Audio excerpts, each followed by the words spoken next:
May mga kwento ng pag-ibig na nagtatapos sa saya. May mga kwento na nauuwi sa luha. Ngunit ang kwentong ito, kakaiba. Dahil nagsimula ito sa pag-ibig. At nagtapos sa isang tanong na hanggang ngayon ay walang sagot. Pag-ibig ba? O kamatayan? Sa dilim ng kagubatan, isang babae ang narinig na sumisigaw. Isang sigaw ng takot at ng pusong umiibig sa maling nilalang.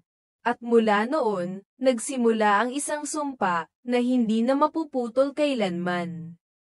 Sa isang maliit na baryo na tila nalimutan na ng panahon, doon nakatira si Althea, isang dalagang may pusong uhaw sa tunay na pagmamahal.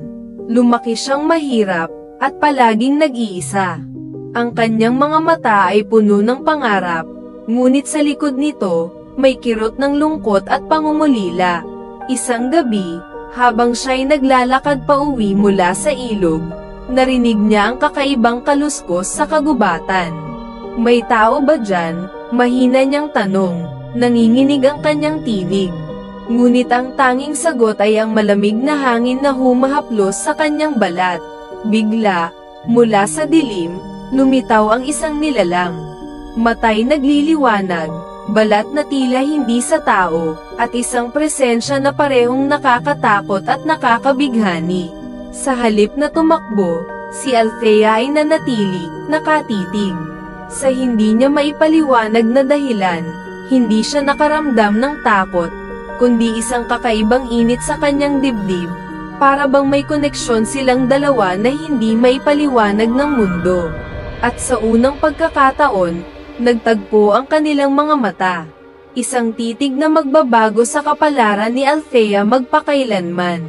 Kinabukasan, hindi mapakali si Althea. Sa kanyang isipan, paulit-ulit ang imahe ng nilalang na kanyang nakita. Sino siya? Ano siya? At bakit hindi siya nakaramdam ng takot? Sa halip na iwasan, hinanap niya muli ang kagubatan. Ang mga paa niya ay tila kusang umaakyat sa landas patungo sa pinagmulan ng ingay kagabi. Habang siya'y naglalakad, napansin niya ang kakaibang katahimikan ng paligid. Wala ni isang ibon, wala ni isang hayop na gumagalaw. Tila ba ang buong kagubatan ay humihinga ng kasabay niya. Doon, sa lilim ng mga punong matagal nang nakatayo, muling nagpakita ang nilalang. Hindi ka natakot, kagabi. Ang boses nito'y malamig, ngunit malalim, para bang galing sa kailaliman ng lupa. Nanginginig man si Althea, nakapagsalita siya. Hindi, dahil pakiramdam ko, kilala kita, kahit ngayon lang kita nakita. Isang kakaibang ngiti ang gumuhit sa labi ng halimaw. Hindi ito ngiting tao, ngunit may init na hindi maitatanggi. Sa mga susunod na gabi, paulit-ulit silang nagtagpo. Unti-unting nakilala ni Althea ang nilalang, na nagpakilalang Erebus, isang nilalang na isinumpa, kalahating tao, kalahating halimaw. At sa bawat salitang namutawi mula sa kanilang mga bibig, lalong lumalalim ang kanilang koneksyon. Ngunit sa likod ng lahat ng ito, may mga matang lihim na nakamasid. Mga matang naghihintay lamang ng tamang oras, upang bawiin si Althea mula sa nilalang ng kadiliman. Lumipas ang mga araw, at ang babae, na minsang nanginginig sa takot, ay natutong bumalik sa kagubatan. Doon niya natagpuan ang halimaw na minsang gumimbal sa kanyang mundo, at ngayon ay unti-unting nagiging bahagi ng kanyang puso. Si Erebus, isang nilalang na isinumpa ng dilim. Sa simula'y tinitingnan niya ito bilang panganib, isang halimaw na dapat iwasan, ngunit sa bawat gabi ng kanilang pagkikita, ibang mukha ang kanyang nasisilayan. Isang nilalang na marunong makinig, marunong magsalita, marunong magmahal. Ngunit paano nga ba iibig ang isang babae sa isang halimaw? Ano ang saysay ng pag-ibig kung ang kapalit ay ang kanyang sariling buhay? Isang gabi, sa ilalim ng malamlam na buwan, huminto siya sa pagtakas. Hindi na siya tumakbo.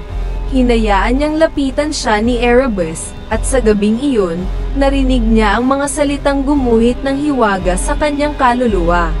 Hindi mo dapat ako minahal, bulong ng halimaw.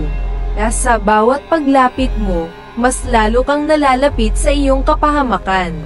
Ngunit ang babae, na ngayoy nangingilid ang luha, ay sumagot, kung kamatayan ang kapalit ng pagmamahal, handa akong piliin ito. Mas gugustuhin kong mamatay sa piling mo, kaysa mabuhay sa mundong wala ka. Sa sandaling iyon, naghalo ang takot at pag-ibig. At sa unang pagkakataon, naglapat ang kanilang mga labi, isang halik na puno ng pangako at sumpa. Isang halik na magtatali sa kanila sa isang kapalarang hindi na nila matatakasan.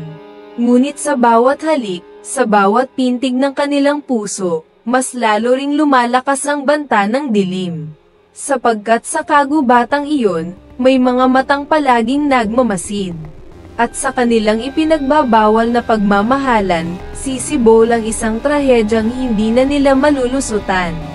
Hindi naglaon, ang kanilang pagmamahalan ay tuluyang nabuo. Sa bawat gabi ng pagtatagpo, ang halimaw at ang babae ay naging anino ng isa't isa. Ngunit sa dilim ng kagubatan, walang lihim ang hindi nabubunyag. Sa likod ng mga punong matagal nang nakatayo, may mga matang nagmamasid. Tahimik, ngunit mapanganib. At isang gabi, narinig ng babae ang mga yabag, hindi lamang kay Erebus, kundi mula sa iba pa. Lumabas mula sa kadiliman ang mga nilalang na mas mabangis pa kaysa kay Erebus. Mga halimaw na gutom, walang awa, at handang lamunin ang sino mang kanilang makita. Umalis ka na, sigaw ni Erebus, tinutulak ang babae palayo. Ngunit sa halip na tumakbo, lalo siyang nagpaiwan. Hindi na siya matakot, sapagkat mas matindi ang takot na maiwan siyang mag-isa. At doon nagsimula ang pagdanak ng dugo. Ang kagubatan ay nayanig sa mga sigaw at ungol ng mga halimaw. Ang babae umiiyak habang pinagmamasdan si Erebus na nakikipaglaban, gamit ang mga kuko at lakas na hindi niya kailanman nakita noon. Ngunit sa bawat kalaban na kanyang pinapatumba, mas lalo namang dumarami ang dumadating. Hanggang sa isang iglap, isang matalim na kuko ang tumama sa dibdib ni Erebus. Tumilapon siya, sugatan, at halos mawalan ng lakas.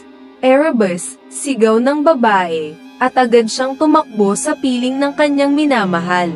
Ngunit bago pa man niya maabot ang halimaw, isang kamay ang humawak sa kanyang braso.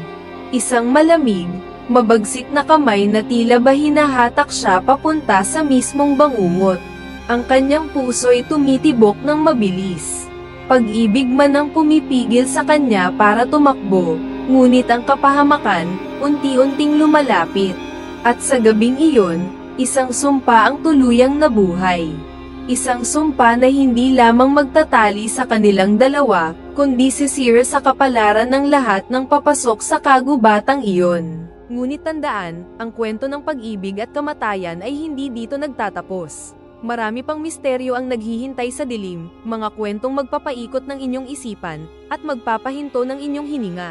Kung nais nyo pang marinig ang mga lihim na itinatago ng gabi, huwag kalimutang i-like ang video na ito, i-share sa mga kaibigan, at higit sa lahat, mag-subscribe sa aming channel.